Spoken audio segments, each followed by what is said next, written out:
राजस्थान के भाषा और साहित्य वाला टॉपिक बड़ा ही कमाल की क्लास रहने वाली है, क्योंकि एक ही क्लास में घाघर में सागर बढ़ने वाले हैं। एक क्लास के अंदर 40-45 मिनट की ये क्लास होगी, उसके अंदर भाषा साहित्य कंप्लीट पूरा हो जाएगा। और भाषा साहित्य लाइब्रेरियन के हिसाब से एक इम्पोर्टेंट टॉपिक है। हेलो नमस्कार प्यारे विद्यार्थियों, OSI फॉर लाइब्रेरी साइंस में आप सभी का हार्दिक स्वागत है। मैं आपका मित्र संपत राज। हम राजस्थान के अंदर राजस्थान कला संस्कृति से संबंधित एक महत्वपूर्ण टॉपिक पर चर्चा करने वाले हैं। आज हम बात करेंगे राजस्थान के भाषा और साहित्य वाला टॉपिक बड़ा ही कमाल की क्लास रहने वाली है, क्योंकि एक ही क्लास में घाघर में सागर बढ़ने वाले हैं। एक क्लास के अंदर 40-45 मिनट की ये क्लास होगी, उसके अंदर भाषा साहित्य कंप्लीट पूरा हो जाएगा। और भाषा साहित्य लाइब्रेरियन के हिसाब से एक इम्पोर्टेंट टॉपिक है, क्योंकि एक सवाल आपके कहीं न कहीं भाषा और साहित्य में से देखने को मिलेगा, भाषा बोलियों में से देखने को मिलेगा। तो आइए हम इस टॉपिक को कवर करते हैं, और ये पढ़ने के बाद कोई भी प्रकार का संदेह नहीं रहेगा आपको। अभी तक आपने OSI for library science Telegram group join नहीं किया है तो ग्रुप ज्वाइन कीजिएगा, क्योंकि जो अभी मैं क्लास ले रहा हूँ इसकी PDF इसमें मिलेगी आपको। ये हमारा ऐप है, ऐप को भी आप जरूर ज्वाइन कीजिएगा। अब हम बात करें हैं आज का जो टॉपिक रहेगा, वो टॉपिक है अपने राजस्थानी भाषा और बोलियाँ। तो प्यारे विद्यार्थियों, यहाँ पर देखो हमारे जो सिलेबस दे रखा है, सिलेबस के अंदर केवल भाषा नहीं दे रखी है, सिलेबस में साफ तौर पर बोल रखा है कि राजस्थानी भाषा। हमें न तो गुजराती पढ़नी है, न मराठी, न पंजाबी पढ़नी है, न सिंध। हमें तो केवल राजस्थानी भाषा पढ़नी है, यानी कि केवल और केवल राजस्थानी भाषा ही आपके सिलेबस में पूछी जाएगी। फिर भी हम थोड़ा सा कॉन्सेप्ट क्लियर करें तो सबसे पहले हमारे सामने एक ही शब्द आता है कि हमें क्या पढ़नी है, भाषा। तो भाषा का मतलब क्या होता है? एक मैंने वहां पर लिखा है बोलिया, तो यहाँ पर आएगा कि भाई बोलिया का मतलब क्या होता है, बोलिया क्या होती है। एक आपने कहीं ना कहीं शब्द सुना होगा लिपि, ये भी आपके एग्जाम में इंपॉर्टेंट है। और एक शब्द आपने सुना होगा साहित्य। ये चार शब्द इस टॉपिक में सबसे महत्वपूर्ण रहने वाले हैं। ये चारों जो शब्द मैंने लिखे हैं इस टॉपिक में सबसे महत्वपूर्ण रहने वाले हैं, क्योंकि जब भी कोई टॉपिक पढ़ते भाई, तो टॉपिक पढ़ने से पहले उसके बारे में जानकारी होना जरूरी है। थाने ओ भी पतो को नहीं कि भाषा कहीं रहे, बोली भाषा में कहीं डिफरेंट रहे, लिपि क्या होती है, साहित्य क्या होता है, तो फिर आप कैसे पढ़ेंगे? कम से कम हमें इतना तो पता होना चाहिए ना कि हम क्या पढ़ रहे हैं, भाषा किसे कहते हैं। तो आप एक ही जवाब देंगे, थे बोलो जो भाषा है मैं बोल रही हूँ वह भाषा है। तो फिर पढ़ने की क्या जरूरत है? भाषा व्यवस्थित रूप से, यानी कि भाषा आपके एग्जाम की दृष्टि से भाषा क्या है उसके बारे में पढ़ाता हूँ। देखो भाषा क्या होती है। भाषा एक तो हमेशा बड़े क्षेत्र में बोली जाएगी, छोटे क्षेत्र में भाषा कम बोली जाती है। छोटे क्षेत्र में हमेशा बोलियाँ बोली जाती है। स्थानीय जो क्षेत्र होते हैं, गांव ढाणी मोहल्ले, वहाँ पर बोलियाँ बोली जाती है। भाषा एक तो हमेशा बड़े क्षेत्र में बोली जाती है। जैसे महाराष्ट्र के अंदर मराठी भाषा बोली जाती है, पंजाब के अंदर पंजाबी भाषा बोली जाती है, भारत के अंदर हिंदी भाषा बोली जाती है, चाइना के अंदर चाइनीज बोली जाती है। तो भाषा एक बड़े क्षेत्र में बोली जाती है। कैसे क्षेत्र में? बड़े क्षेत्र में। मैं एक कॉमन पॉइंट लिख रहा हूँ। सबसे पहले भाषा की परिभाषा देख लो। भाषा वो होती है, देखो, व्यक्ति के विचार, जो भी मन में विचार आते हैं, व्यक्ति के विचार आदान प्रदान करने का माध्यम भाषा होती है।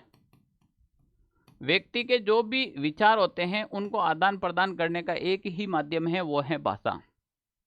मैं कह रहा हूं कि मैं YouTube पर पढ़ा रहा हूं, OSI फॉर लाइब्रेरी साइंस पे मैं कल्चर पढ़ाता हूं, मैं आपको राजस्थान का इतिहास पढ़ाता हूं, मैं आपको ज्योग्राफी पढ़ाता हूं, या फिर मैं आपको इंडियन हिस्ट्री पढ़ाता हूं, मैं आपको वर्ल्ड ज्योग्राफी पढ़ाऊं, मैं आपको करंट अफेयर्स पढ़ाऊं, तो मैं पढ़ाऊंगा कैसे? भाषा के माध्यम से। जो चीज़ मैं बोलूँगा वो आप तक पहुँचेगी, सीधी सी बात है। तो जो मैं बोल रहा हूँ, यानी कि मेरे विचार आप तक रख रहा हूँ, वो भाषा है। तो व्यक्ति के विचार आदान और प्रदान करने का एक माध्यम होता है भाषा। थाने कोई चीज़ समझ नहीं आई तो सीधा फ़ोन नंबर मिला है, हेलो सर, ये आपने जो टॉपिक पढ़ा है मुझे समझ में नहीं है, आपने अपना विचार रखा। यानी कि दोनों के बीच में जो विचार आदान प्रदान करने का माध्यम रहेगा वो क्या रहेगा? भाषा। तो व्यक्ति के विचार आदान प्रदान करने का माध्यम भाषा होती है। दूसरा पॉइंट इंपॉर्टेंट ये है, भाषा बड़े क्षेत्र में बोली जाती है। यानी कि इसका क्षेत्र क्या होगा, हमेशा भाषा बड़े क्षेत्र बड़ा होगा, बड़े क्षेत्र में बोली जाती है। दूसरी बात, भाषा की लिपि अनिवार्य है। भाषा की जो क्या है भाई, भाषा की लिपि अनिवार्य है। अब पॉइंट आता है लिपि क्या होती है। भाषा की लिपि अनिवार्य है।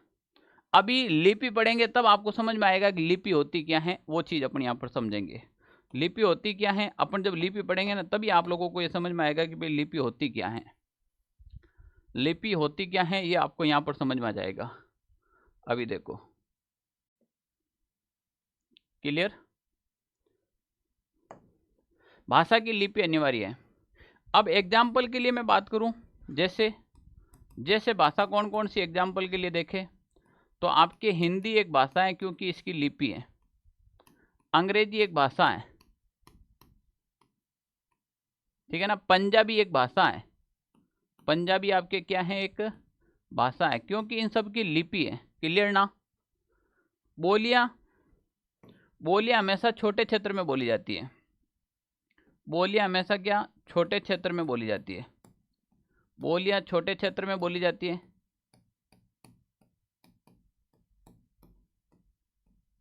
बोलियों की लिपि हो भी सकती है, नहीं भी है। लिपि अनिवार्य नहीं है तो भी ठीक है, नहीं है तो भी ठीक है। मुझे बताओ राजस्थानी भाषा की लिपि है या नहीं है, कमेंट करो आप।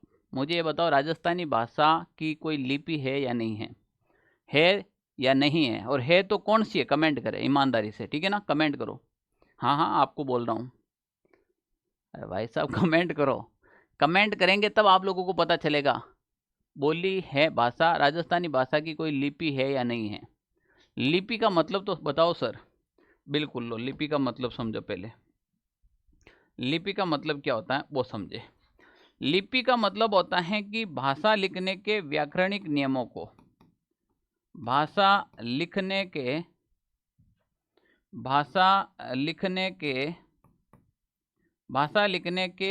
व्याकरणिक नियम को लिपि कहते हैं।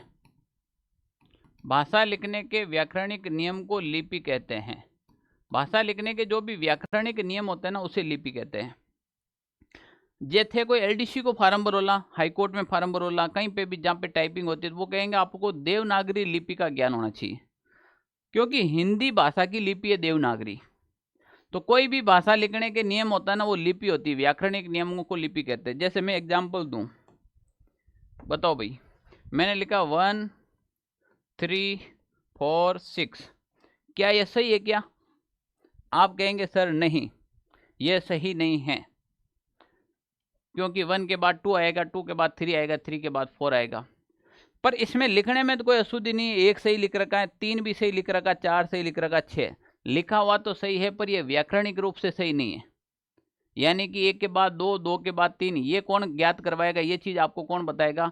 लिपि बताएगी। कौन बताएगी? लिपि। जैसे एग्जाम्पल के लिए मैं लिखता हूं म क ल। अब इस शब्द का कोई अर्थ नहीं, म क ल व्याकरणिक रूप से शुद्ध नहीं है। अगर मैं इसको ऐसे ही लिख लूं, अक्सर वही काम ले रहा हूं, क म ल। अब बताओ, तो आप कहेंगे बिल्कुल अब सही है, क्योंकि ये लिपि के अनुसार, व्याकरणिक नियमों के अनुसार इसका कमल का अर्थ होता है। तो भाषा लिखने के जो व्याकरणिक नियम होते हैं उसे लिपि कहते हैं। एग्जाम्पल के लिए मैं लिपि के एग्जाम्पल बताऊं आपको। एग्जाम्पल के लिए लिपि कौन कौन सी हो, तो देखो देवनागरी क्या है? देवनागरी लिपि है। देवनागरी क्या है भाई? देवनागरी लिपि है। जैसे अंग्रेजी की लिपि है रोमन, हिंदी की लिपि हो गई देवनागरी, अंग्रेजी की लिपि रोमन। जैसे पंजाबी की लिपि है गुरुमुखी। गुरुमुखी पंजाबी की लिपि क्या हो जाएगी? गुरुमुखी। तो अभी भाषा, बोलियां और लिपि ये समझ में आ गया आपको। साहित्य होता है भाषा का लिखित रूप साहित्य। भाषा का लिखित रूप साहित्य कहलाता है। भाषा का लिखित रूप साहित्य कहलाता है। भाषा का लिखित रूप क्या कहलाता भाई? साहित्य कहलाता है।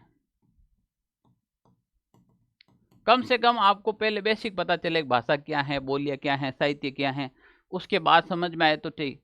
मैं सीधी कह दूँ आ जाओ भाई पढ़ लो मारवाड़ी पढ़ो, लो आ जाओ हाड़ौती पढ़ते हैं, लाओ ढूंढाड़ी पढ़ते हैं, क्या पढ़ लोगे? एग्जाम में हमेशा जहाँ से टॉपिक शुरू होता है ना वहाँ से क्वेश्चन बनता है, हमेशा इस बात को ध्यान रखो। एग्जाम में जहाँ से टॉपिक शुरू होता है ना वहाँ से क्या बन जाता है? क्वेश्चन बन जाता है। क्या बन जाता है? वहाँ से बिल्कुल क्वेश्चन बनता है, और जो बच्चे मिस कर देते हैं। अब देखो ये तो मैंने भाषाओं के बारे में नॉर्मल जानकारी दी है आपको।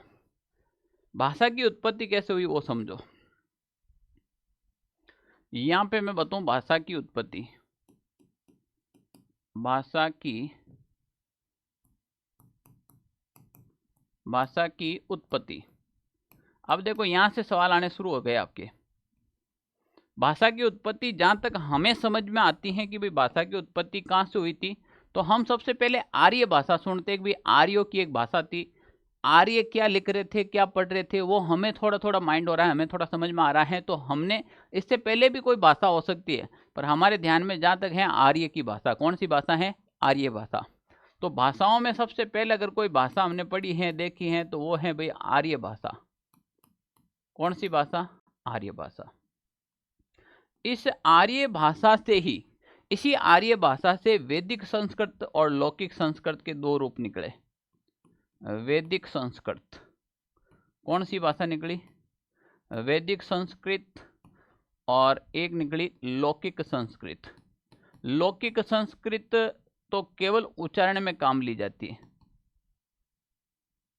लौकिक संस्कृत भाषा है वो केवल और केवल आपके किस में काम ली जाती है?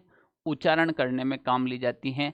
जो वेद होते थे उस जमाने में, जो चीज़ें पढ़ाई जाती थी वो केवल रटाई जाती थी, वो इसमें काम लेते हैं। इसी वैदिक संस्कृत से भाषा निकलती है, वो निकलती हैं आपके पाली भाषा। कौन सी भाषा? पाली। और इस पाली भाषा का ही रूपांतरण होकर नई भाषा बनी है, वो बनी है प्राकृत। पाली और प्राकृत के अंदर बहुत सारे ग्रंथ आप लोगों ने पढ़े हैं और देखे भी होंगे। पाली और प्राकृत से तो बहुत सारे ग्रंथ आप लोगों ने देखे भी हैं और पढ़े भी हैं। अब देखो प्राकृत भाषा थी ना, प्राकृत भाषा के दो रूप थे, तीन रूप थे वैसे तो। एक थी महाराष्ट्री प्राकृत, आपके एग्जाम में इनका कोई लेना देना नहीं है। एक हुई आपके मगधी प्राकृत, मगधी प्राकृत से भी आपके एग्जाम का कोई लेन देन नहीं है। तो फिर लेन देन किसका है? तो हमें लेन देन है प्राकृत से आपके निकली शोरसेनी प्राकृत। बिल्कुल निकली सर, निकली कि नहीं निकली बताओ? इस प्राकृत से ही कौन सी प्राकृत निकली? शोरसेनी प्राकृत। और शोरसेनी प्राकृत से दो रूप निकले हैं। एक निकल जाएगा आपके शोरसेनी, कौन सी सेनी भाई? शोरसेनी। और एक निकलेगा आपके शोरसेनी अपभ्रंश, एक निकलेगा शोरसेनी अपभ्रंश, और एक निकलेगा आपके इसी शोरसेनी प्राकृत से गुजरी अपभ्रंश। कौन सा अपभ्रंश निकला भाई? गुजरी अपभ्रंश निकला। यहां तक सर ये समझाने से क्या मतलब है? ये समझाने से बहुत ज़्यादा मतलब है, आप लोगों को यहाँ से समझ में आएगा। पहले आर्य भाषा, आर्य के बाद वैदिक संस्कृत आई, फिर पाली आई, फिर प्राकृत आई। बहुत से ग्रंथ हैं जो आपके पाली और प्राकृत में मिलते हैं। प्राकृत से वापस रूपांतरण हुआ मगधी प्राकृत, इधर महाराष्ट्री प्राकृत। मगधी आपकी इधर पूर्वी भारत की ओर चली जाएगी, महाराष्ट्र इधर आ जाएगी साउथ की ओर, नीचे की ओर। प्राकृत यानी कि इसी प्राकृत से शोरसेनी प्राकृत निकली। शोरसेनी प्राकृत से शोरसेनी अपभ्रंश निकला और गुजरी अपभ्रंश, इसके दो भाग हुए। अब इस गुजरी अपभ्रंश से दो भाषा का निर्माण हुआ। गुजरी अपभ्रंश कितनी भाषा का? दो भाषा का। एक गुजराती भाषा निकली इससे, और एक निकली आपके राजस्थानी। कहीं पे गुजरी अपभ्रंश मिलेगा, कहीं पे मरु गुजरी मिलेगा। क्या मिलेगा? मरु गुजरी अपभ्रंश, ठीक है ना। और इस शोरसेनी से आपकी निकली है हिंदी भाषा। हिंदी भाषा। तो देखो, कहीं न कहीं हिंदी भाषा वाले को राजस्थानी समझ में आती है, राजस्थानी वालों को हिंदी समझ में आती है। गुजराती को भी हिंदी समझ में आती है, गुजराती को राजस्थानी, राजस्थानी को गुजराती आपस में समझ में आती है, क्योंकि ये सभी सोर सैनी से निकली है। पर देख लेना, अपन राजस्थानी को मराठी समझ में नहीं आएगी, अपन राजस्थानी को मगधी समझ में नहीं आएगी, क्योंकि ये यहाँ से इसका अलग फेस हो गया, इसका अलग हो गया, हम तो इसी से निकल रहे हैं।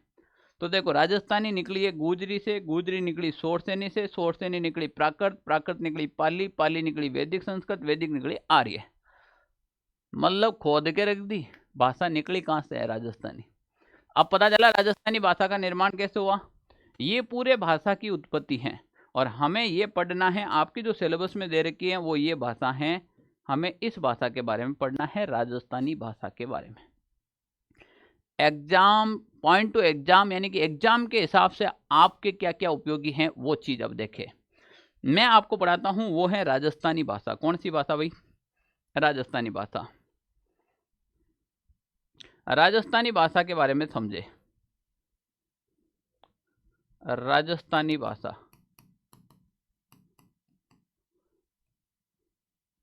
कौन सी भाषा भाई? बिल्कुल राजस्थानी भाषा। अगर आप लाइब्रेरियन की तैयारी कर रहे हैं, भाषा साहित्य में से सवाल बना, तो मान के चले 100% यहाँ से एक क्वेश्चन बढ़ने की संभावना है, 100% एक क्वेश्चन बढ़ने की संभावना है। अच्छा, राजस्थानी भाषा समझने से पहले एक पॉइंट और समझ लेना, ये एक इम्पोर्टेंट चीज़ है जो मैं आपको बता देता हूँ। राजस्थान के अंदर राजस्थान इतिहास, राजस्थान कला संस्कृति और राजस्थान भूगोल और साथ में नया वाला जिला राजस्थान जिला दर्शन कंप्लीटली मेरे हैंड रिटन नोट्स उपलब्ध हैं। विशेष रूप से OSI फॉर लाइब्रेरी साइंस विद्यार्थियों को मात्र और मात्र 599 रुपये में उपलब्ध है। कितना? 599 रुपये में। 3 दिन में होम डिलीवरी हो जाती है, मैक्सिमम 3 से 5 दिन लगते हैं। आप राजस्थान के अलावा पंजाब, हरियाणा, उत्तर प्रदेश, मध्य प्रदेश कहीं पे भी हो, मैक्सिमम 4 से 5 दिन में आपके घर तक पहुंच जाती हैं। ये सारे के सारे जो नोट्स हैं वो हैंड रिटन पैटर्न पर आधारित है। किस पर आधारित है? हैंड रिटन पैटर्न पर आधारित है। अभी क्लास कंप्लीट होगी तो मैं आपको इसका डेमो भी दिखा दूंगा, ये किस प्रकार से आपको दिखाई देंगे, ठीक है ना, कैसे हैं, लिखआउट कैसी है, नोट्स कैसे हैं। एक चीज़ और क्लियर कर दूँ, राजस्थान के अंदर अभी CET का एग्जाम हुआ था, सिंगल क्वेश्चन इन नोट से बाहर नहीं गया है। यूट्यूब के ऊपर ऑनलाइन सारथी यूट्यूब चैनल के ऊपर एक एक स्क्रीनशॉट के साथ वीडियो डाल रखा है, आप देख लेना। तो आओ अपन बात करते हैं भाई, अपन बात कर रहे हैं किसकी? अपन बात कर रहे हैं राजस्थानी भाषा के बारे में। किसके बारे में? राजस्थानी भाषा में। यहाँ से आपके एग्जाम में क्या क्वेश्चन आ सकता है? सबसे पहले राजस्थानी भाषा की उत्पत्ति कब हुई, राजस्थानी भाषा का स्वर्णकाल कब माना जाता है।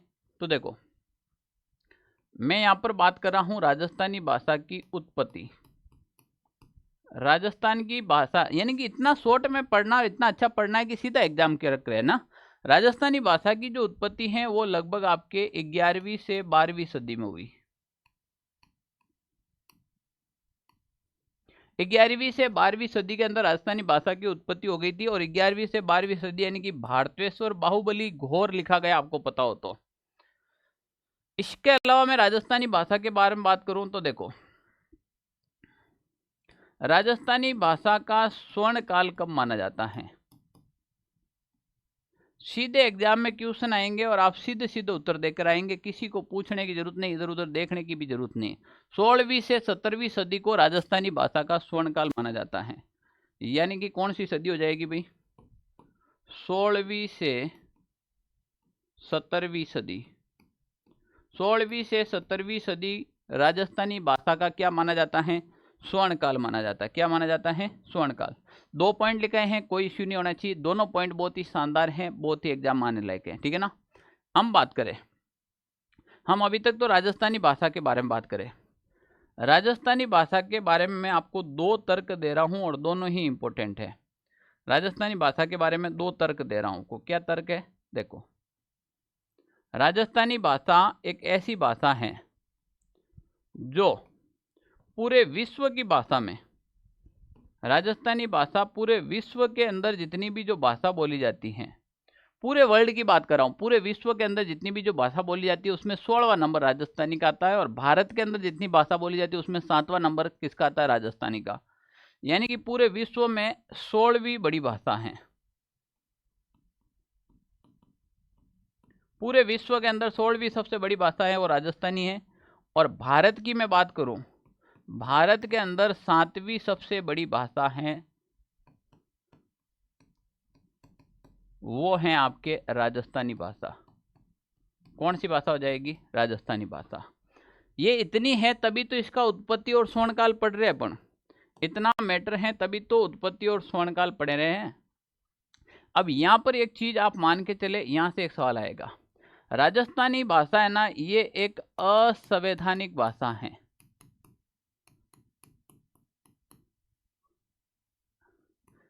कैसी भाषा है? असंवैधानिक भाषा।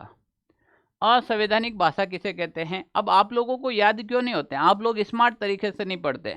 मैंने क्या किया, राजस्थानी भाषा को बीच में लिखा और यहाँ पे सीधे ही समझा दिया आपको, एक एक पॉइंट, थोड़ी लिखने की जरूरत ही नहीं है, सीधा पॉइंट टू पॉइंट याद करो। मजाल पड़ी अगर आप एग्जाम में क्वेश्चन गलत करके आ जाए, और ये भी मजाल नहीं है कि एग्जामिनर आरपीएससी पेपर ले और आपके पेपर यहाँ से नहीं बने, जो चीज़ें हैं वो सारी डाल दी है। राजस्थानी भाषा एक असंवैधानिक भाषा है। असंवैधानिक भाषा का मतलब समझ तो, जिसका उल्लेख अनुसूची 8 में नहीं हो। कौन सी भाई? जिसका उल्लेख अनुसूची 8 में नहीं हो। तो अनुसूची 8 में जिसका उल्लेख है वही संवैधानिक भाषा होगी, बाकी की सारी असंवैधानिक भाषा हो जाएगी। तो मैं बात करूं अनुसूची 8 के अंदर वर्तमान के अंदर कुल 22 भाषा है। अनुसूची 8 में वर्तमान में कुल कितनी भाषा है? 22 संवैधानिक भाषा है। इसमें राजस्थानी भाषा का कहीं पर उल्लेख नहीं है, इसीलिए राजस्थानी एक असंवैधानिक भाषा है। राजस्थानी भाषा क्या हो जाएगी? एक असंवैधानिक भाषा हो जाएगी। बताओ मजा आया करिए। हम देखो एक चीज, मैं ये कह रहा हूं कि हमारे राजस्थान के अंदर, राजस्थान की राजभाषा की बात करें, समझना इस बात को, राजस्थान की राजभाषा, राजस्थान की राजभाषा क्या है? राजस्थान की राजभाषा, राजभाषा वह भाषा होती है जिसमें प्रशासनिक कार्य किया जाता है। तो वहां पर आप राजस्थानी मत करना, राजस्थान की राजभाषा हिंदी होती है। राजस्थान की राजभाषा तो क्या है? हिंदी है। पर आपके एग्जाम में पूछ ले, क्या पूछ ले कि राजस्थान की मातृभाषा क्या है? राजस्थान की मातृभाषा क्या है? मातृभाषा, तो राजस्थान की मातृभाषा है वो राजस्थानी है। कोई भी राजस्थान की राजभाषा राजस्थानी मत करना। राजस्थान की तो मातृभाषा राजस्थानी है, जबकि राजस्थान की राजभाषा क्या है? आपके हिंदी है। राजस्थान की राजभाषा तो हिंदी है। अब हम लड़ रहे हैं कि हमारी राजस्थानी भाषा को क्या दो? संवैधानिक दर्जा। जब हमारी राजस्थानी भाषा को संवैधानिक दर्जा मिल जाएगा तो हमारे यहाँ पर प्रशासनिक जितने भी कार्य है वो सब राजस्थानी भाषा में होंगे। जितनी भी कागजी कार्रवाई होगी वो राजस्थानी भाषा में होगी। थाने कोई झगड़ो रहेगो, थाना में जाओ, रिपोर्ट राजस्थानी भाषा में लिखे। आज अपने घर में कोई छोटा मोटा झगड़ा हो जाता है ना, तो घर के पढ़े लिखे लोग होते हैं वो एफआईआर करवाने जाते हैं। चोरी हो गई, कोई झगड़ा हो गया, कभी भी अपनी मम्मी दादी नहीं जाती है, क्योंकि वहाँ पर हिंदी भाषा में लिखनी पड़ती है, तो मम्मी की सुनते नहीं है। जे सोचो थे राजस्थानी भाषा ने दर्जो मिल गो, सारी औरतें थाना मिलेला रिपोर्ट लिखवाने आते हैं, और वो राजस्थानी बोलेला और थानेदार को जक मराकर लिखनी पड़ेगी। और राजस्थानी भाषा कितनी प्यारी है। मम्मी बोलेगी वो बटनो आयो न सा मारा बाल पकड़ लिया, मारे मारा मैं घुमुकड़ो टेक दियो। तो थानेदार को ऐसा लिखना पड़ेगा, बाल पकड़ लिया, मारे में एक गमुकड़ा टेक दिया, तो लिखना पड़ेगा मारे में गमुकड़ा टेक दिया। क्या टेक दिया भाई? गमुकड़ा। आई बात समझ में? हम अब हंसने की कोई बात नहीं इसमें, क्योंकि ये राजस्थानी भाषा का खेल है। तो हम चाहते हैं कि हमारी भाषा संवैधानिक रूप से राजस्थानी बन जाए, ताकि पेपर भी राजस्थानी मावेला। पर दुर्भाग्य ऐसा है कि हमें राजस्थानी भाषा आती नहीं है। ईमानदारी से बताना, ईमानदारी से, आप में से किस किस को पता है कि राजस्थानी भाषा दिवस कब मनाया जाता है? किन किन को पता है? बताओ बताओ, पता है? राजस्थानी भाषा दिवस कब मनाया जाता है ये बात हमें पता नहीं है, बताओ कैसे कैसे इसको संवैधानिक दर्जा मिले। राजस्थानी भाषा दिवस मनाया जाता है 21 फरवरी को। 21 फरवरी को कौन सा दिवस मनाया जाता है? राजस्थानी भाषा दिवस। राजस्थानी भाषा दिवस, राजस्थानी भाषा दिवस है वो मनाया जाता है 21 फरवरी को। क्लियर? 21 फरवरी को राजस्थानी भाषा दिवस मनाया जाता है। आपके एग्जाम में पूछा जा सकता है, ठीक है ना। असंवैधानिक भाषा सब ठीक है। 1961 की जनगणना के लास्ट रिकॉर्ड हमारे पास पड़े हैं। तो 1961 की जो जनगणना हुई थी उनके अनुसार अगर भाषा के आधार पर अपन देखें तो यही देख सकते हैं। देखो 1961 की जनगणना के अनुसार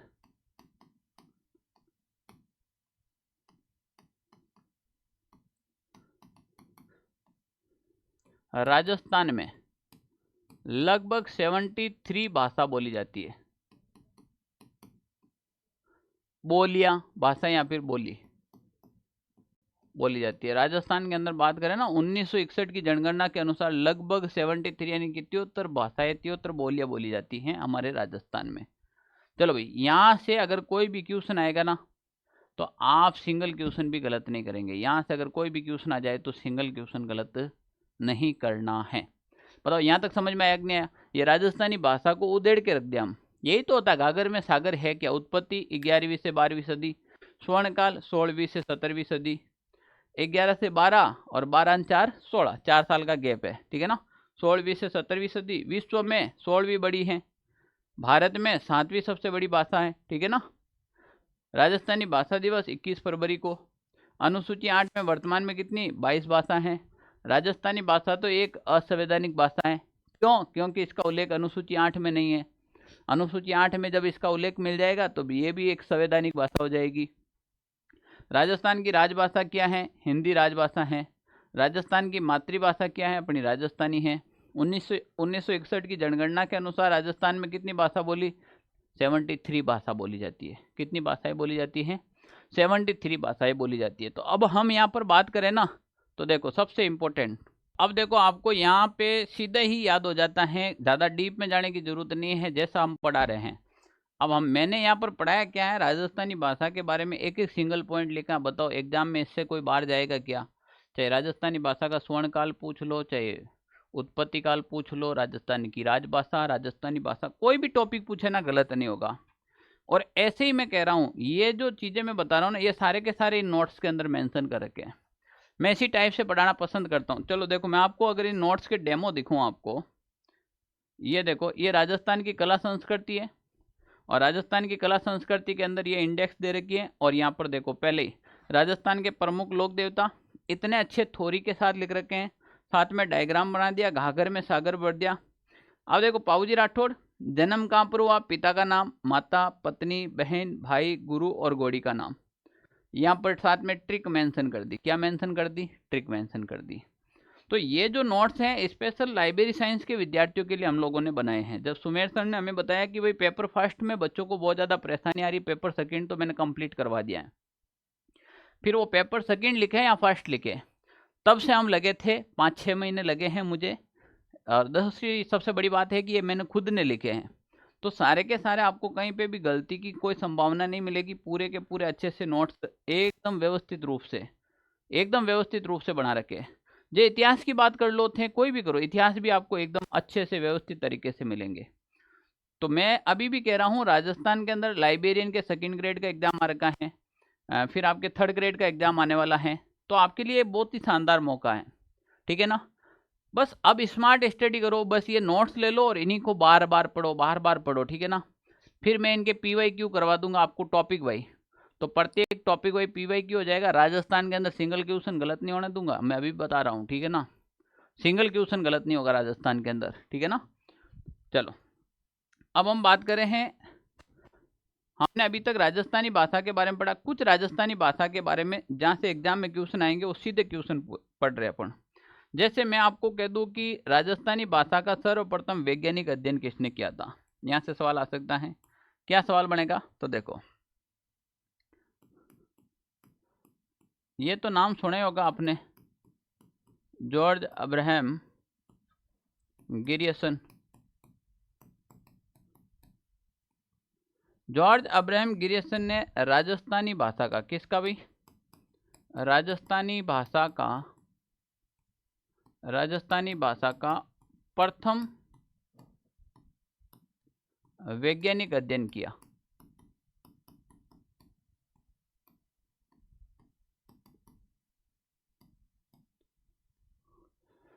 अपन लोगों को नहीं रहे, ये जॉर्ज अब्राहम गिरियसन भाई ये यहाँ का नहीं है, इन्होंने राजस्थानी भाषा का वैज्ञानिक अध्ययन कर लिया। अपन लोग ने पूरी राजस्थानी को नहीं आवे, ठीक है नहीं, आधी बेटा मारवाड़ी, आधी हिंदी, आधी राजस्थानी मिक्स में चले, ठीक है नहीं। राजस्थानी भाषा री आवाज उठावे, जहाँ राजस्थानी खुद ने को नहीं आवे, करा गई, सबसे बड़ी समस्या हो गई है अपनी। वरना तो हम बड़ी जोर शोर से आवाज़ उठा सकते थे राजस्थानी भाषा की। हमारे सामने मीडिया वाला आता, ले भाई किसकी आवाज़ उठा रहे, कि हम चाहते हैं कि संविधान के अंदर राजस्थानी भाषा को दर्जा दिया जाए। वो मीडिया वाला पहले राजस्थानी भाषा में तो बोलो भाई, अब राजस्थानी भाषा में बोलने को नहीं आवे, तो समस्या यहाँ खड़ी हो गई। देखो भाई, ये जॉर्ज अब्राहम गिरियसन ने राजस्थानी भाषा को इतना पढ़ा और राजस्थानी भाषा को पढ़कर इसका प्रथम वैज्ञानिक अध्ययन कर दिया। कैसा, प्रथम वैज्ञानिक अध्ययन कर दिया। और वैज्ञानिक अध्ययन करेगा इसका मतलब शोध किया इन्होंने, तो बिल्कुल इन्होंने शोध किया और शोध करके एक पुस्तक लिखी। इन्होंने शोध करके एक इसके ऊपर क्या लिख ली भाई, इन्होंने शोध करके इसके ऊपर लिखी एक पुस्तक,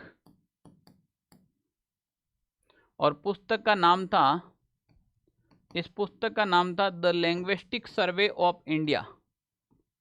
द लिंग्विस्टिक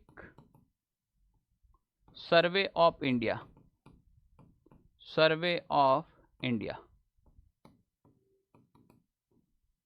यहां से सीधा क्वेश्चन आता है, the linguistic survey of India पुस्तक किसकी थी, जॉर्ज अब्राहम गिरियसन की।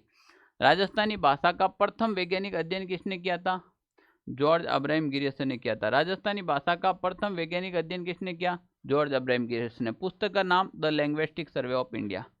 और यहीं से वापस आएगा, इसका प्रकाशन कब हुआ, इस पुस्तक का जो प्रकाशन हुआ था वो हुआ था 1912 में। कब हुआ था भाई, 1912 में। तो ये एग्जाम में सीधे पॉइंट टू पॉइंट क्वेश्चन बनने वाले हैं। राजस्थानी भाषा का प्रथम वैज्ञानिक अध्ययन किसने किया था, जॉर्ज अब्राहम गिरियसन ने, ठीक है ना। पुस्तक का नाम the linguistic survey of India था।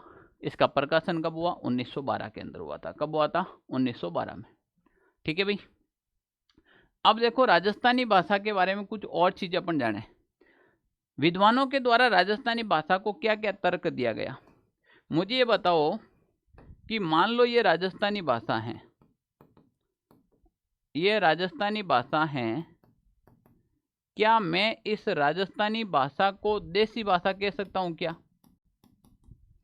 क्या मैं राजस्थानी भाषा को मारवाड़ी भाषा कह सकता हूं क्या? क्या मैं राजस्थानी भाषा को मरु भाषा कह सकता हूं क्या? मैं तो कह नहीं सकता हूं या कह सकता हूं, ये बात अलग है, पर विद्वानों ने बहुत ज्यादा तर्क दिए थे।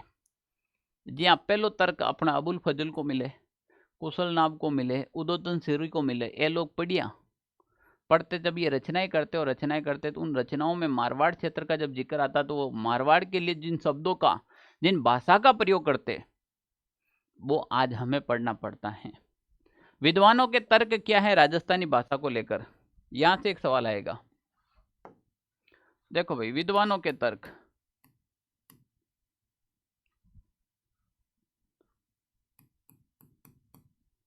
विद्वानों के तर्क की बात करें, छह ज्यादा को नहीं तो 3 विद्वान ने याद रख दो, ज्यादा नहीं तो कितने विद्वान को, 3 विद्वान को। एक अबुल फजल को,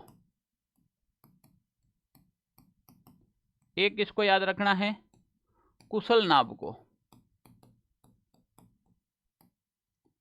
एक इसको याद रखना है उदोतन सूरी को, उदोतन सूरी। ये 3 विद्वान याद रखो, आपका काम हो जाएगा। क्या याद रखना, अबुल फजल ने रचना की थी आईन अकबरी,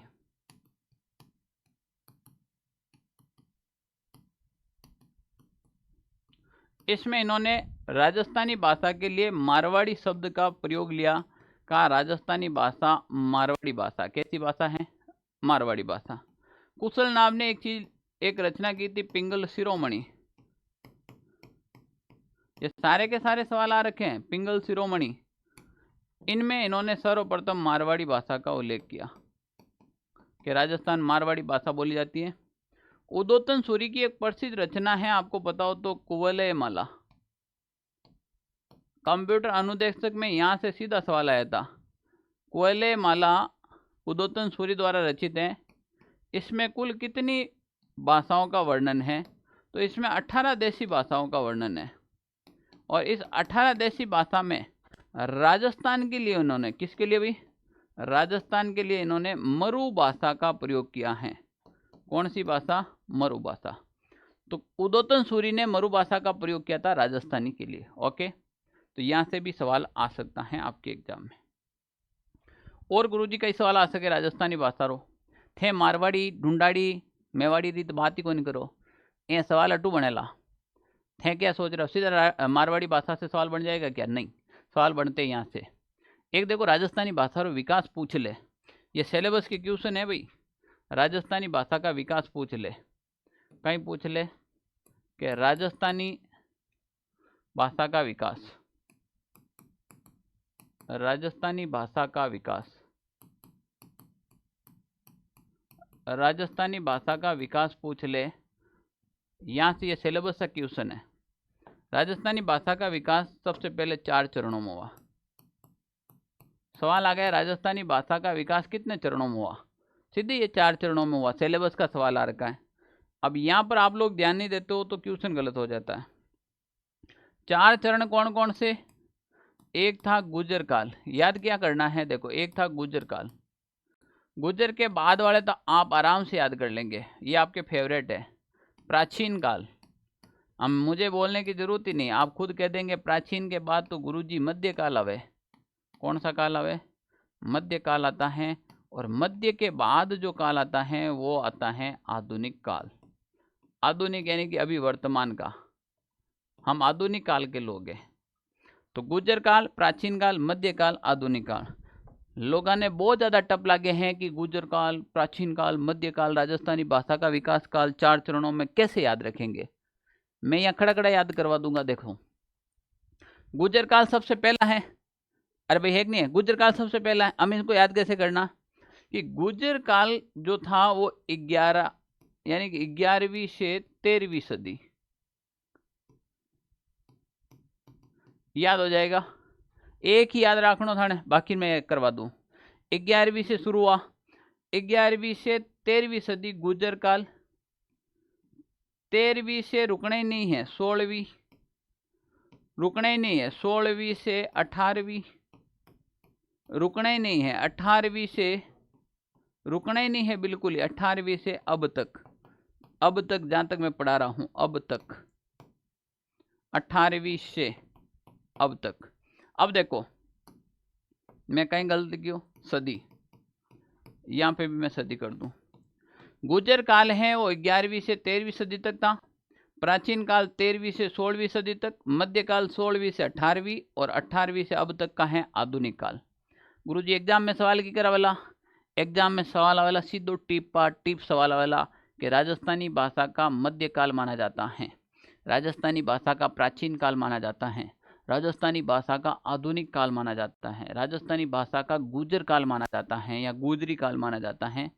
ए लो, 11 से 13, बोलो हमारे साथ, 11 से 13, 13 से 16, 16 से 18, 18 से अब तक। याद हुआ कि नहीं हुआ? काना खड़ा खड़ा ये करवाएंगे, और क्या है, यही तो है। नहीं पढ़ी तब इतना टफ लग रहा था, पढ़ रहे तो ऐसा लग रहा है राजस्थानी भाषा में पढ़ा दूं, संपत जी का ही पढ़ावे है भाई, वास्तव में आप पढ़ा सकते हो। तो देखो, ये राजस्थानी भाषा का विकास। अब एक बात और समझना, यहां से सवाल आता है, यहां से एक सवाल आएगा। क्या सवाल आएगा? तो देखो, राजस्थानी भाषा का वर्गीकरण, राजस्थानी भाषा का वर्गीकरण।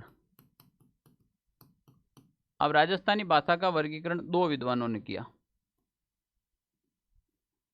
एक एल.पी. टेसीटोरी, एक तो क्या एल.पी. टेसीटोरी ने, और एक किया आपके जॉर्ज अब्राहम गिरियसन ने।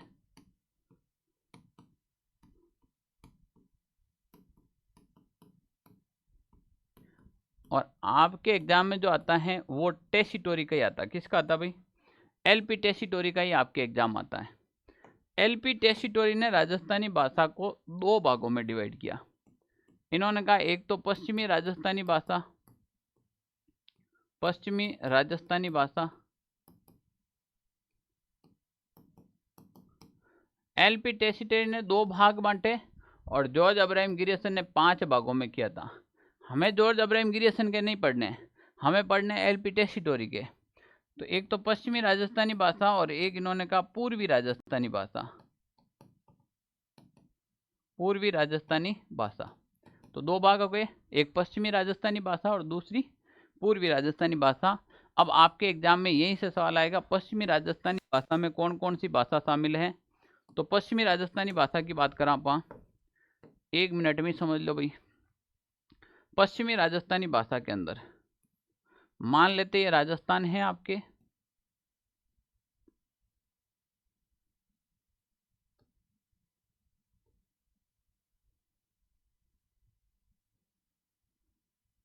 ये आपके मान लेते 1 मिनट, कौन सा स्थान है भाई? राजस्थान। हम बात कर रहे हैं यहाँ पर पश्चिमी राजस्थान। कौन सा? पश्चिमी राजस्थान।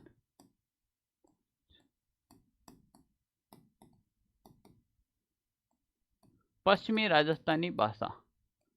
अब देखो पश्चिमी राजस्थानी भाषा में यहाँ पर कौन कौन सी भाषा बोली जाती है वो देखना है, और वही आपके एग्जाम में आएगा। पहले जोधपुर, जोधपुर के आसपास में यहाँ बोली जाती है मारवाड़ी भाषा। मारवाड़ी आ जाएगी पश्चिमी के अंदर।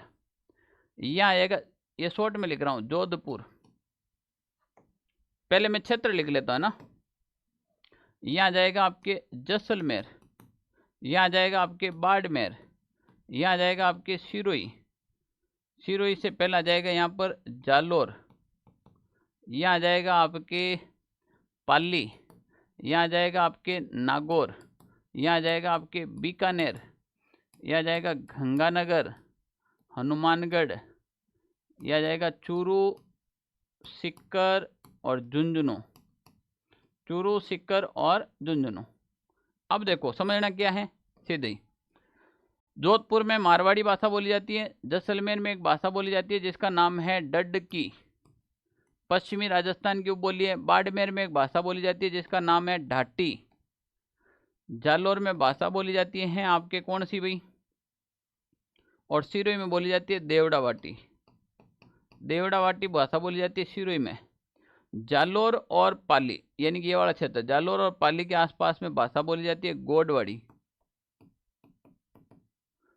तो गोडवाड़ी भाषा पश्चिमी राजस्थान में, देवड़ावाटी, ढाटी, मारवाड़ी, डडकी ये सब पश्चिमी राजस्थान में आती है। ना से नागौरी भाषा, नागौरी भाषा पश्चिमी राजस्थान की उपबोली है। और चूरू, सीकर, झुंझुनू में भाषा बोली जाती है आपके शेखावटी। कौन सी? शेखावटी। बीकानेर में भाषा बोले थाने थली भाषा। कौन सी भाषा? थली भाषा। एक बोले बीकानेरी। कौन सी भाई? बीकानेरी। गंगानगर में एक भाषा बोले लोहिंद। और गंगानगर हनुमानगढ़ में एक भाषा बोली जाती है पंजाबी। अभी स्टेनो के एग्जाम में यह सवाल आया, राजस्थान में सबसे ज़्यादा बोली जाने वाली अखिल भारतीय भाषाओं में से एक भाषा है वो पंजाबी राजस्थान में बोली जाती हैं। तमिल, कन्नड़, तेलुगु ऐसे ऑप्शन थे तो पंजाबी बोली जाती है। क्या बोली जाती है? पंजाबी। तो ये सब के सब पश्चिमी राजस्थान की उपबोलियां हैं। कौन सी कहाँ पर बोली जाती पता चल गया। अब इसके अलावा पश्चिमी राजस्थान में और कौन कौन सी बोली जाती हैं? तो ये यहाँ पर पड़ता है मेवाड़। मेवाड़ के अंदर मेवाड़ी भाषा भी पश्चिमी राजस्थान की उपबोली है। डूंगरपुर बांसवाड़ा का वागड़ क्षेत्र है, वागड़ी भाषा भी आपके पश्चिमी राजस्थान की उपबोली है। यहाँ पर शाहपुरा पड़ता है और शाहपुरा के अंदर एक खेराड़ी भाषा बोली जाती है। ये भी आपके पश्चिमी राजस्थान की उपबोलियाँ हैं। तो ये जितनी भी मैंने लिखा ना ये सब के सब पश्चिमी राजस्थान की उपबोलियाँ। किसकी उपबोलियाँ हैं? पश्चिमी राजस्थान की। और इसी प्रकार पूर्वी राजस्थान की भी उपबोलियाँ हैं। इसी प्रकार पूर्वी राजस्थान की भी उपबोलियाँ हैं। पूर्वी राजस्थान की जो अपन बात करें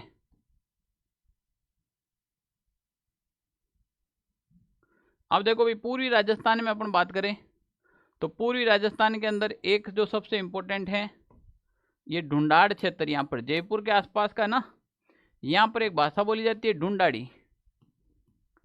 सबसे इम्पोर्टेंट पूर्वी राजस्थान में ढूंढाड़ी भाषा बोली जाती है। यहाँ पर आपके वही कांतली नदी का परवा क्षेत्र है, यहाँ पर एक भाषा बोली जाती है तोरावटी।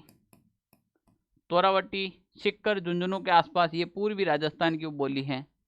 मैं यहाँ पर बात कर रहा हूँ पूर्वी राजस्थान, पूर्वी राजस्थान की बोलियों की बात करें। इसके अलावा देखो यहाँ झालावाड़, ये है झालावाड़, और यहाँ पर एक भाषा बोली जाती है मालवी। यहाँ पर मालवी की दो उप बोलियां हैं, एक तो रांगड़ी बोली जाती है, एक निमाड़ी भाषा बोली जाती है। कौन सी भाई? निमाड़ी। रांगड़ी और निमाड़ी दोनों मालवी की उप बोलियां हैं। हाड़ौती पूरा है कोटा बूंदी, यहाँ पर हाड़ौती भाषा बोली जाती है। ऊपर मेवात क्षेत्र है, यहाँ पर मेवाती भाषा बोली जाती है। यहाँ पर एक बूंदी पड़ता है आपके, बूंदी के अंदर बीजनी भाषा बोली जाती है। इंद्रगढ़ में बीजनी। यहाँ टोंक पड़ता है, टोंक के अंदर आपके अचला भाषा बोली जाती है। कोटपुतली बहरोड है, कोटपुतली बहरोड, यहाँ पर भाषा बोली जाती है सेरा। यहाँ पर है आपके करौली, करौली में एक भाषा बोली जाती है आपके, उसका नाम है जगरोटी। सवाई माधोपुर, यहाँ पर सवाई माधोपुर में एक भाषा बोली जिसका नाम है नागरचोल। तो ये सब के सब पूर्वी राजस्थान के अंदर बोली जाती है। मैं बेसिक आपको ऊपर से बताया ताकि आपको पता चले कि पश्चिमी राजस्थान में कौन है, पूर्वी राजस्थान में कौन है। फिर इन भाषाओं के बारे में एक एक के बारे में पढ़ा जाता है। तो इन भाषाओं के बारे में एक एक में, जैसे अपन मारवाड़ी के बारे में पढ़ेंगे, अपन ढूंढाड़ी के बारे में पढ़ सकते हैं, हाड़ौती के बारे में, खेराड़ी के बारे में, जैसे खेराड़ी को कॉकटेल भाषा कहते हैं, वागड़ी के बारे में भीलों की बोली है, मेवाड़ी के बारे में, मारवाड़ी के बारे में, मारवाड़ी में सा शब्द का प्रयोग करते हैं, आओ सा, बिराजो सा, बैठो सा, सब में सा, ठीक है ना। मारवाड़ी भाषा प्यार से हम नाम बिगाड़ देते, मारवाड़ी भाषा में हर शब्द के पीछे सा लगाते हैं। किसी का नाम कालू राम हो तो हम प्यार से कहते कलसा, रवि हो तो रवसा, रमेश हो तो रमसा, राकेश हो तो राक्षसा, ऐसे नामों का हम प्रयोग करते हैं, ठीक है ना। ललित हो तो ललसा, गणपत हो तो गणसा, सा शब्द का प्रयोग करते हैं और शब्द को शॉर्ट कर देते हैं। ये राजस्थानी भाषा की मिठास है, ठीक है ना। तो देखो ये राजस्थानी भाषा के अंदर, तो पूर्वी भाषा और पश्चिमी भाषा ये राजस्थान के अंदर बोली जाती हैं, वो भी किन के अनुसार? एलपी टेसिटोरी के अनुसार। यहाँ से भी आपके एग्जाम में कहीं न कहीं क्वेश्चन आते हैं। प्यारे विद्यार्थियों, हमारे नोट्स हैं जो सारी की सारी चीज़ें यहाँ पर अच्छे से मेंशन कर रखी हैं, आप अच्छे से पढ़ सकते हो। मैं कहता हूँ लाइब्रेरी के लिए रामबाण बुक है, अभी भी कह रहा हूँ, समय रहते आप मंगवा लेना ताकि इनका रीड आउट आराम से कर सकते हो। तीनों पोर्शन में मिलेगी। ओएससी फॉर लाइब्रेरी साइंस के अंदर जो पिछला भी हमारा रिजल्ट था उससे भी पिछला था। नैना जो सैनी है ये हमारे ओएससी की जो टॉपर थी और ये इनके नंबर है 299.55। जो आपके 2022 का ये रिजल्ट है, आप कहते हैं ना कि भाई सत्य को शपथ की आवश्यकता नहीं है और सांच को आँच किया है। रिजल्ट आपके सामने है, अगर पढ़ोगे तो टॉप करोगे, पढ़ोगे तो टॉप करोगे, ठीक है ना। सुमेर सर आपके 5 यूनिट पढ़ाते हैं और बहुत ही शानदार। मैं कहता हूं कि लाइब्रेरियन को इतना इजी वे सब्जेक्ट बना दिया सुमेर सर ने कि रिजल्ट की ढेरी लगा दी है, जड़ी लगा रखी है। जिधर देखो आपको बहुत ही शानदार रिजल्ट मिलेगा। तो सुमेर सर का कोर्स भी अवेलेबल है। अगर आप में से अभी तक किसी ने सुमेर सर का कोर्स नहीं लिया है तो सुमेर सर का कोर्स आप ले सकते हो। OSC for library science app download करना, वहाँ पे क्लासें मिल जाएगी आपको। राजस्थान के लिए ये स्पेशल 3 बुक हैं जो मात्र 599 रुपये में आपके घर तक आ जाएगी।